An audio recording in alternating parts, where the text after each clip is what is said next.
Alright, here we are this morning on beautiful Sam Rayburn Reservoir. It is a windy, chilly morning here in the springtime. It is March 19th. Practice for stage one. I apologize if the wind's a little bad right here.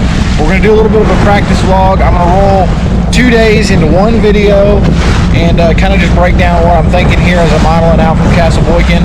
I'm going to try to catch fish way up the river. Typically there aren't as many giant fish up there, you know, your typical Rayburn 8 to 10 pounders, but there's a lot of those quality 2.5 to 5 pound bass. So I'm going to try to go up there, possibly get away from a little bit of the pressure. It's a sketchy run getting up there, but you know, if we can find fish up there, they'll just have a little less pressure and I think have a little bit more potential to be big numbers. So thanks for rolling with me. Practice vlog starts right now.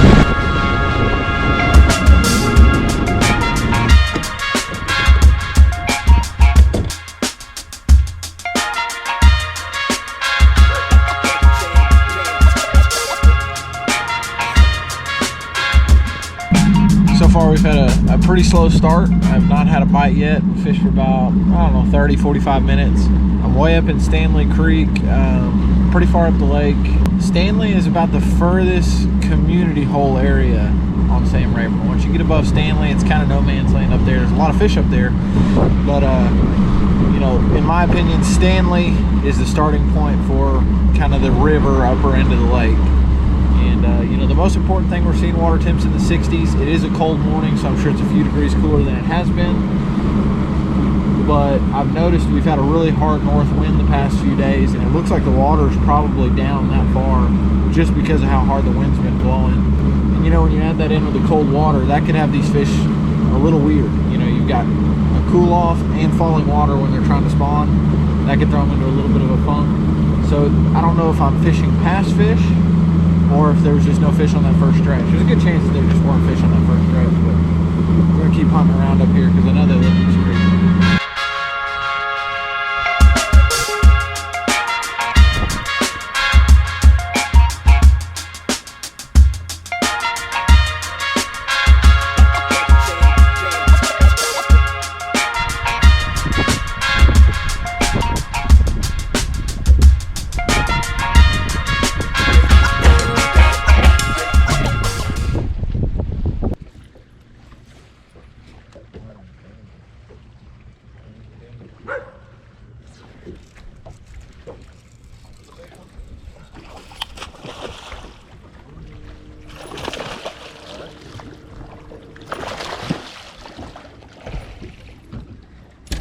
That's what we're talking about.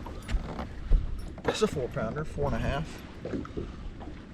Alright, it's a little cooler water here. We'll switch it up to a spinner bait with it. That's a G-Crack gyro star on the back.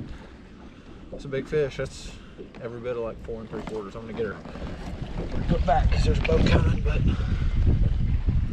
it's a bite, it's a clue. That's what we're looking for.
don't know if y'all saw that. I mean, this is probably a non-scoreable. I'm gonna let him go, put him on the Bay of Bad Fog. But these fish are super lethargic, and when you get to a good bush or a good cypress tree, you literally just have to sit there and just shake it and shake it and shake it and shake it. And like half the trees that look perfect, you get a bite there. It's pretty crazy. I'm just not getting any size. You know, I got to catch 3 or 4 of them to get a 2-pounder.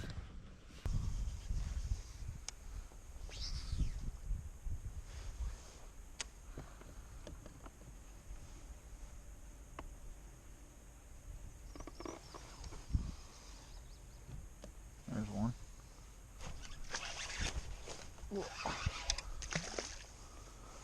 You know, I could it reeling it out. Oh, I took my tail.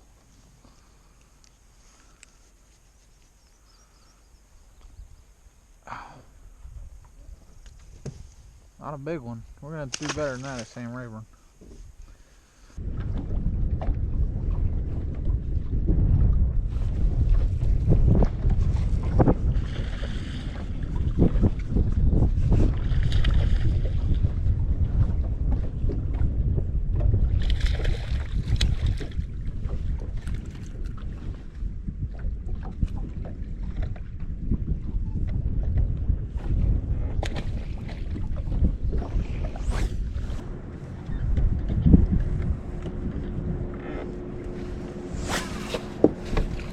Gosh.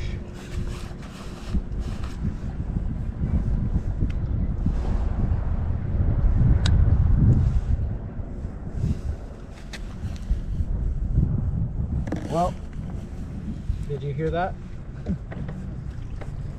I just lost an AirPod in my leg. That concludes the first day of practice at Sam Rayburn. Don't have a whole lot to show for it, to be honest. I'm a little surprised at how tough it is to get a quality bite.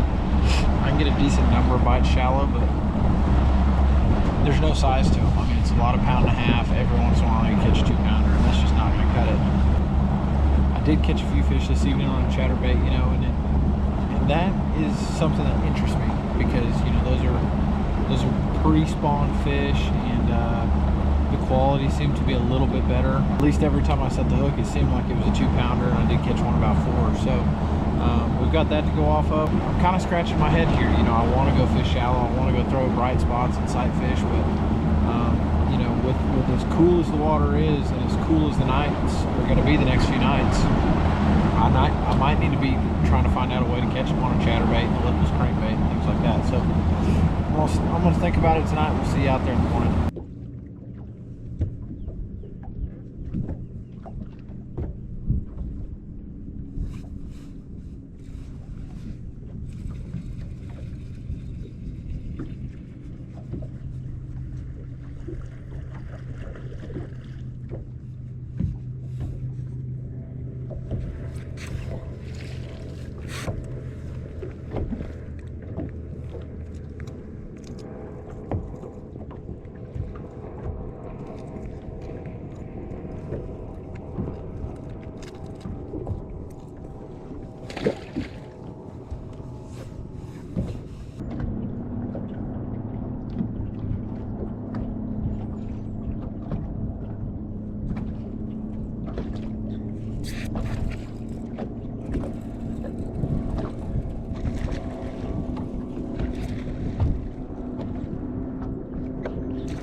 Okay, I need to get better at talking about what I'm doing. There's just so many boats around. Started off throwing the lipless crankbait this morning, had to completely re-spool the rod to do so, and quickly caught a solid, you know, 2 3/4 pounder, and missed another fish. First place I stopped, you know, in the first 15 casts. So I'm excited. I think I might be switching gears to a little bit more pre-spawn bite than a spawn bite, but you know, I think the spawn bite will be a pretty easy one to adjust to. You just go to the bank and flip bushes. So if they end up fleeting me on the pre-spawn site, I can always do that. So I think I might focus a lot of my day pre-spawn fishing.